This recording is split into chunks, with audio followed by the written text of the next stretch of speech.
Мы крепко уверены, что нуждаемся в одном журнале. Нуждаемся, ибо в настоящее время в Европе уже почти нет народа без газеты.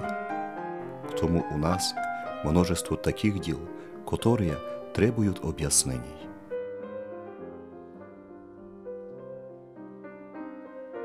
Мир бігом біжить навперед. Не нужно же і нам остатися назаді. Во всіх ділах своїх стало бити і в бесіді, і в проповідях своїх должны ми засвідетельствувати, що двинулися навперед.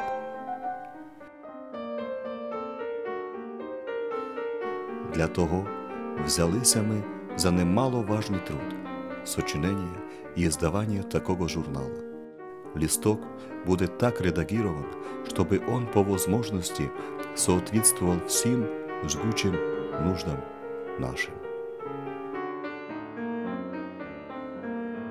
Зготовлен з дерева он с секирой, дебелой плотника рукой, с любви распят на нем невинно, страдалец первый и святой.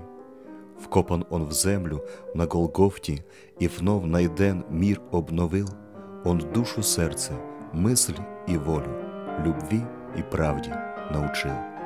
Мир воздвигал себе на память ряд пирамид и статуй тьму, днесь оперы, театры ставят, чтоб эру прославить свою. А Бог в ничтожном угле мира лишь кусник древа водрузил, и тем статуи, пирамиды, театры, оперы затмил.